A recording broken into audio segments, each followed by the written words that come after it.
നമസ്കാരം. Ktet social science category 3 ക്ലാസ്സിലേക്ക് ഏവർക്കും സ്വാഗതം. ഇന്ന് വിശാലമായ ഒരു ഭാഗമാണ് നാം ചർച്ച ചെയ്യാൻ പോകുന്നത്. മൗണ്ടെയ്ൻസ്, പ്ലാറ്റ്യൂ, പ്ലെയിൻസ് തുടങ്ങിയ വിശാലമായ ഭൂവിഭാഗങ്ങളാണ് നാം ഇന്ന് ചർച്ച ചെയ്യുന്നത്. ചോദ്യത്തിലേക്ക് പോകാം. The mountains are formed as a result of uplift of landforms due to faulting. Options: A. Fault mountains, B. Block mountains, C. Residual mountains, D. Volcanic mountains. ഉത്തരം ബ്ലോക്ക് മൗണ്ടെയ്ൻസ് ആണ്. അങ്ങനെയാണെങ്കിൽ മറ്റു ഓപ്ഷനുകളിലൂടെ നമുക്കൊന്ന് കടന്നു പോകാം. Fold mountains. എന്താണ് fold mountains? Fold mountains are formed due to the compression of sedimentary rock strata of the Earth's crust. This process is known as folding. The Himalayas and Alps were formed through this process. അടുത്ത question.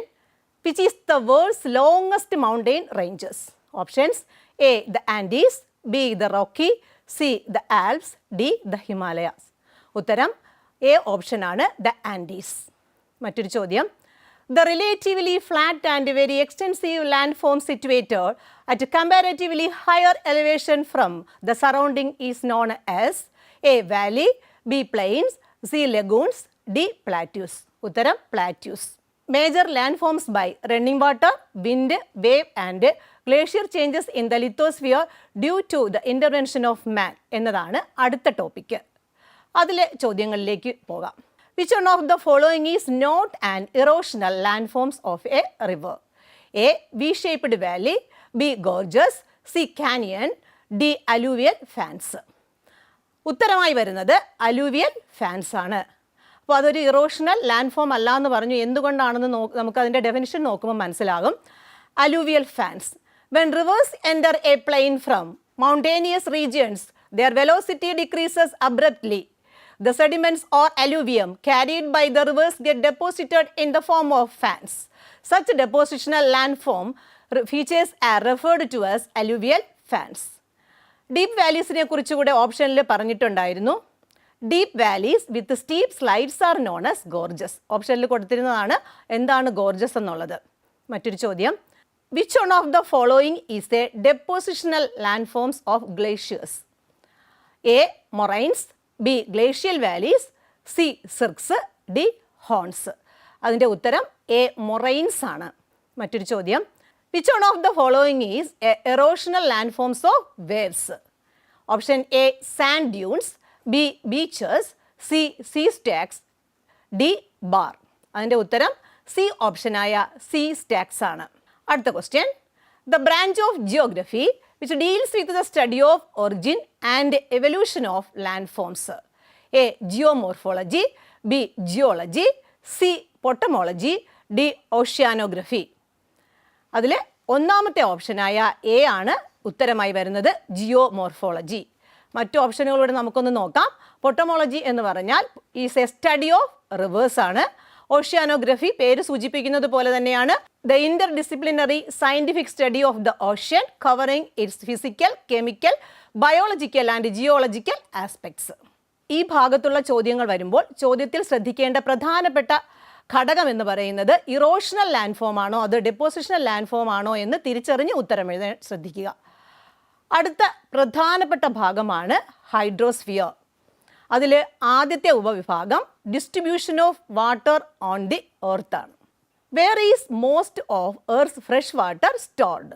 Options: A. Oceans, B. Rivers, C. Ground water, D. Glaciers and ice caps.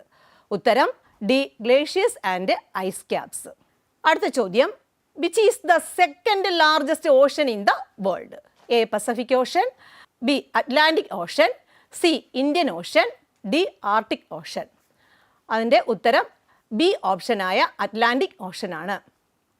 അടുത്ത ചോദ്യം. Mariana trench is located in A. Indian Ocean, B. Atlantic Ocean, C. Pacific Ocean, D. Arctic Ocean. Option C ആയ Pacific Ocean ആണ് ശരിയായ ഉത്തരം. മറ്റൊരു ചോദ്യം. Which Ocean is also known as the southern Ocean? A. The Antarctic Ocean, B. Atlantic Ocean, C. Pacific Ocean, D. Arctic Ocean. അതിൽ ഒന്നാമത്തെ option A ആണ് ശരിയായ ഉത്തരം, ദ അന്റാർട്ടിക് ഓഷൻ. അടുത്ത ഉപവിഭാഗം movements of ocean water, waves, tides, currents എന്നിവയാണ് അതുമായി ബന്ധപ്പെട്ട ചോദ്യങ്ങൾ. Which of the following is an example of cold ocean currents? A Gulf Stream, B Kuroshio current, C North Equatorial current, D Labrador current. D ഓപ്ഷനായ Labrador കറണ്ടാണ് അതിൻ്റെ ശരിയായ ഉത്തരം. അടുത്ത ചോദ്യം, which of the following is a characteristic of a spring tide? A occurs during new moon and full moon phases, B occurs during quarter moon phases, C has lower high tides and higher low tides, D is caused by strong winds. ഒന്നാമത്തെ ഓപ്ഷനായ occurs during new moon and full moon phases ആണ് ശരിയായ ഉത്തരം. മറ്റൊരു ചോദ്യം, what is the name of the phenomena where warm water piles up in the western Pacific Ocean? A El Niño, B La Niña, C upwelling, D down welling. ഉത്തരം A ഓപ്ഷനായ El Niño. അടുത്ത വിഭാഗം ചോദ്യങ്ങൾ ഉൾപ്പെടുന്നത് underground water, rain water harvesting എന്നിവയുമായി ബന്ധപ്പെട്ടതാണ്. അതിലെ ചോദ്യങ്ങൾ നോക്കാം. Water that percolates through the top soil will be collected in the pore spaces of the soil and gaps in the rocks. Such storage spaces are called A. aquifers, B. water table, C. filter point wells, D. artesian wells. ഒന്നാമത്തെ ഓപ്ഷനായ അക്വിഫർ ആണ് ഇതിൻ്റെ ഉത്തരം. ബാക്കി ഓപ്ഷനിൽ കൊടുത്തിരിക്കുന്ന ചില കാര്യങ്ങൾ കൂടെ നമുക്കൊന്ന് പരിചയപ്പെടാം. Filter point Wells. The term filter point wells are used for the shallow tube wells dug in sandy regions. Spring. Water will be flowing out along the surface where water table touches the ground. This is known as spring. Geysers. The phenomena of severe ejection of water from within the earth at regular intervals is known as geysers. അടുത്ത ചോദ്യം, the old faithful geyser of the Yellowstone National Park is situated in A option America, B Russia, C China, D Britain. ഉത്തരം A ഓപ്ഷനായ അമേരിക്കയാണ്. മറ്റൊരു ചോദ്യം, world water shed day. A December 3, B February 2, C March 22, D April 22. ഉത്തരം B February 2. December 3 international day of persons with disabilities. അതുപോലെ തന്നെയാണ് March 22 world water day, April 22 earth day. ഇനി അടുത്ത വിഭാഗത്തിലേക്ക് കടക്കുകയാണ്, modern techniques in geography. Remote sensing, geographic information system. The method of obtaining photographs of the earth surface continuously from the sky by using cameras mounted on aircraft is known as A option aerial remote sensing, B terrestrial photography, C satellite remote sensing, D passive remote sensing. അതിൻ്റെ ഉത്തരം A ഓപ്ഷനായ aerial remote sensing ആണ്. അടുത്ത ചോദ്യം, the additional information about the characteristics of each spatial data on earth surface are called A layers, B attributes, C spatial resolution, D spectrum signature. ഇതിൻ്റെ ഉത്തരം B attributes ആണ്. അടുത്ത ചോദ്യം, which among the following is not a characteristics of geostationary satellites? 4 ഓപ്ഷനുകളിലൂടെ നമുക്കൊന്ന് പോവാം. A 1/3 of the earth comes under its field of view, B this helps in continuous data collection of an area, C it is used in telecommunication and for weather studies, D the orbit of these satellites is about 900 km in altitude. അതിൻ്റെ option എന്ന് പറയുന്നത്, ശരിയായ option എന്ന് പറയുന്നത് D ആണ്. The orbit of the satellite is about 900 kilometre in altitude. അത് Jio stationery സാറ്റലൈറ്റുമായിട്ട് ബന്ധപ്പെട്ടതല്ല, തെറ്റായിട്ടുള്ളതാണ്. അതിലെ ശരിയായിട്ടുള്ള കിലോമീറ്റർ അളവെന്ന് പറയുന്നത് geostationary satellites orbit the earth at an elevation of about 36,000 kilometers above the earth. അടുത്ത ചോദ്യം, the complete responsibility of collecting, storing, processing and distributing the data made available by Indian remote sensing satellites are vested in the hands of A. Indian Space Research Organization ISRO, B department of space DOS, C national remote sensing centre, D space application centre SAC.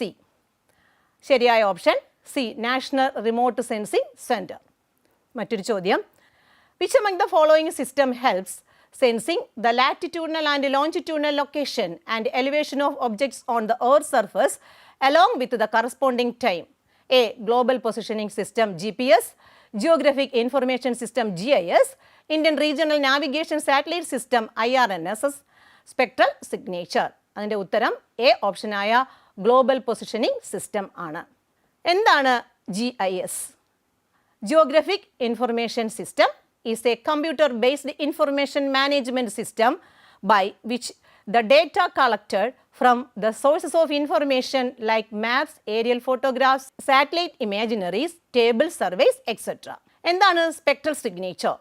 The amount of reflector energy by each object is called the spectral signature of that object.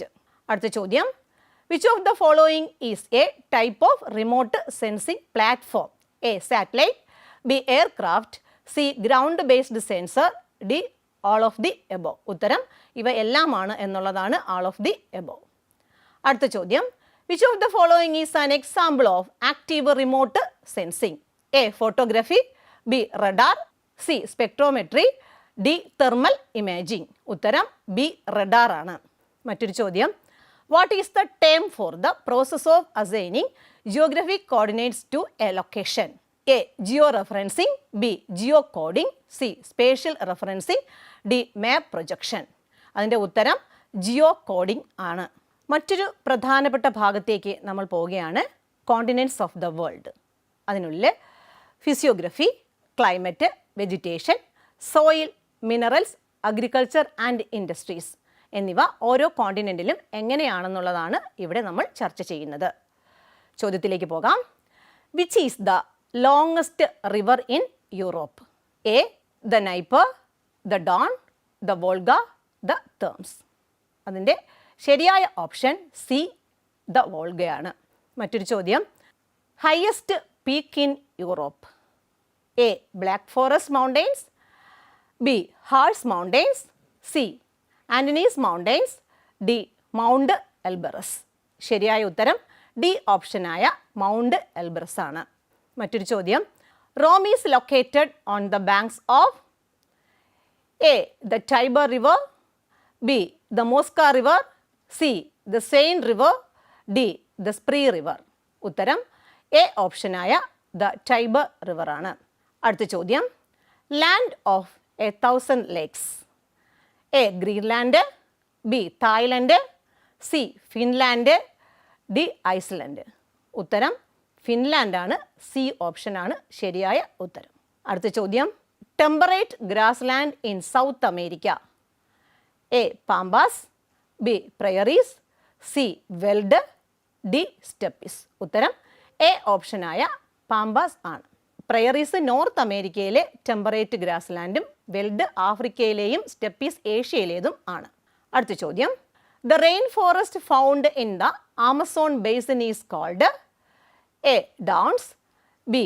Selvas, C. Belukar, D. Savanna. Option B ആണ് ശരിയായ ഉത്തരം, B. Selvas.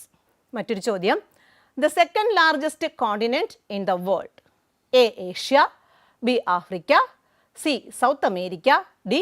North America. ഉത്തരം B option Africa. മറ്റൊരു ചോദ്യം, which continent is the largest wheat producer in the world? A. Europe, B. Africa, C. South America, D. North America. ശരിയായ ഉത്തരം north America. അവിടെ കാണപ്പെടുന്ന പ്രയറീസ് എന്ന് പറയുന്ന പുൽമേടുകളാണ് ഇതിനെ സഹായിക്കുന്നത്. The prairie, the temperate grassland of North America are often referred to as the world's granary. അടുത്ത ചോദ്യം, which is the deepest lake in the world? The Lake Baikal, B. Crater Lake, C. Great Slave Lake, D. Lake Malawi. ഇതിൻ്റെ ഉത്തരം A ആണ്, Lake Baikal. അടുത്ത ചോദ്യം, roof of the world? A. Himalaya, B. Pamir, C. Karakoram, D. Kilimanjaro. ഉത്തരം B ഓപ്ഷനായ Pamir ആണ്. അടുത്ത ചോദ്യം, Which country is known as country of canals? A. Bangladesh, B. Bhutan, C. Pakistan, D. Sri Lanka. ഉത്തരം C Pakistan. ബാക്കി ഓപ്ഷനുകളുടെ പ്രത്യേകതകൾ കൂടെ നോക്കാം. Bangladesh land of rivers, Bhutan land of thunderbolt, Sri Lanka pearl of east heaven's door. അടുത്ത ചോദ്യം, identify the continent from the following hints. നമുക്ക് സൂചനകൾ നോക്കാം. Most centrally located continent. ഒന്നാമത്തെ പ്രത്യേകത, both prime meridian and the equator cut across it. Hottest continent in the world. ഇതൊക്കെയാണ് ഹിൻ്റായി നൽകിയിട്ടുള്ളത്. ഇനി ഓപ്ഷനിലേക്ക് പോകാം.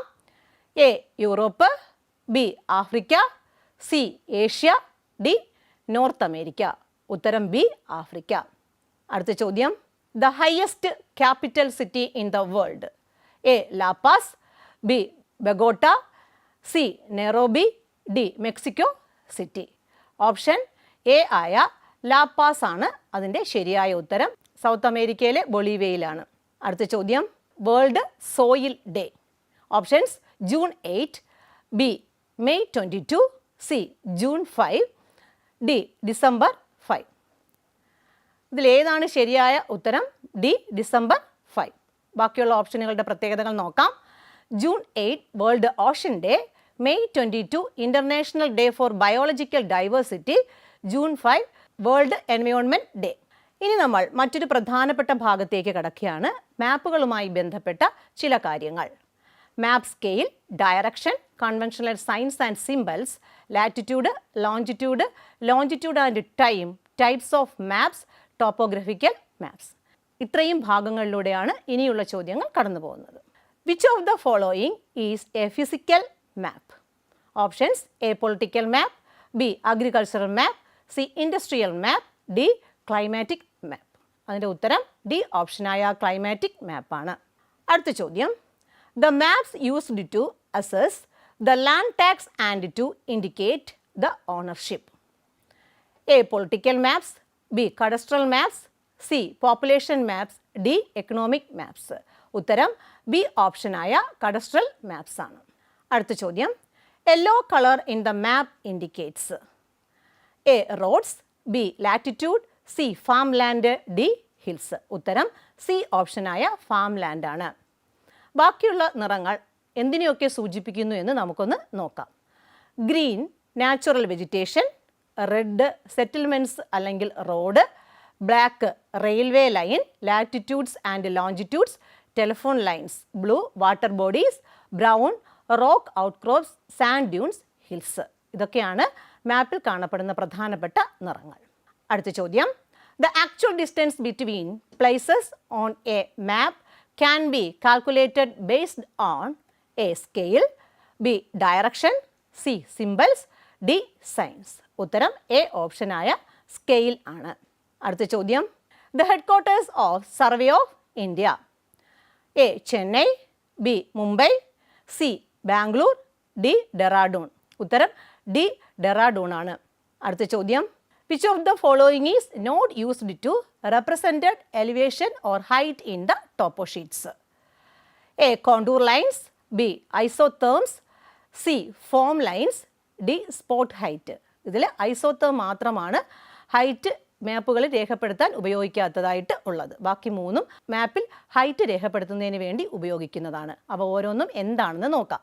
Elevation or height is represented in topo sheets using contour lines, form lines, spotlight, triangulated height and benchmark. അതിന് ഒന്നാമത്തത് contour lines ആണ്. Contour lines are imaginary lines joining places having the same elevation above the sea level. Form lines, when it is difficult to measure the elevation of places through land surveys due to rugged terrain, the elevation is represented with the help of broken lines. These are form lines. മറ്റൊന്ന് spot height ആണ്. Spot height represents the actual height of the place by recording the height in the digits besides a black dot.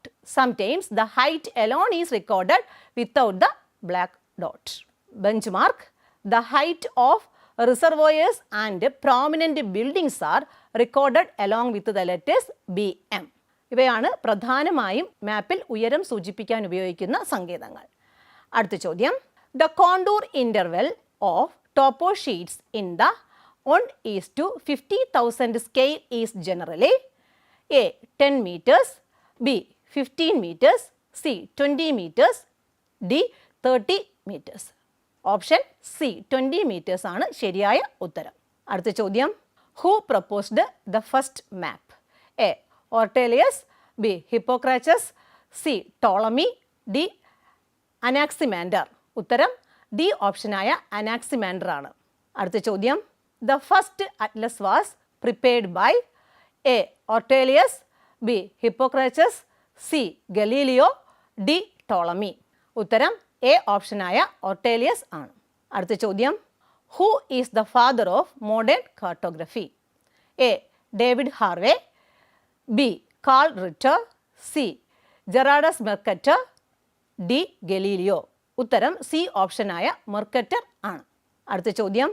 Which one of the following is not included in the primary information in the topo sheets? A. Easting, B. Northing, C. Contour interval, D. Boundaries. അതിൽ boundaries ആണ് ഉത്തരമായിട്ട് വരുന്നത്. ഒരു ടോപ്പോ ഷീറ്റിന് പ്രധാനമായും 3 ഫീച്ചേഴ്സാണുള്ളത്. അതിൽ ഒന്നാമത്തെ ഫീച്ചറാണ് primary information അല്ലെങ്കിൽ മാർജിനറി information. അതിൽ ആദ്യത്തെ ഇൻഫർമേഷൻ അല്ലെങ്കിൽ പ്രൈമറി ഫീച്ചേഴ്സ് എന്തൊക്കെയാണെന്ന് നോക്കാം. The general information given outside the margin in topographic map is known as the marginal or primary information. The topo sheet number, name of the area, latitudes and longitudes, value of northings and eastings, scale of the map, contour interval, years of survey and publication, and the agency in charge of the survey are the marginal information in topo sheet. രണ്ടാമത്തത് physical features ആണ്. Water bodies such as rivers, streams, springs, etc. as well as the different landforms are the physical features in topographic maps. അടുത്തത് cultural features ആണ്. Settlements, different types of roads, boundaries, places of worship, agricultural lands, post office, police station, bridges, wells and tube wells are a few cultural features shown in topo sheets. വളരെ വിശാലമായ ആശയങ്ങളിലൂടെയാണ് നാം ഇന്ന് കടന്നുപോയത്. ഇനി മറ്റൊരു ക്ലാസ്സിൽ കാണാം. നമസ്കാരം.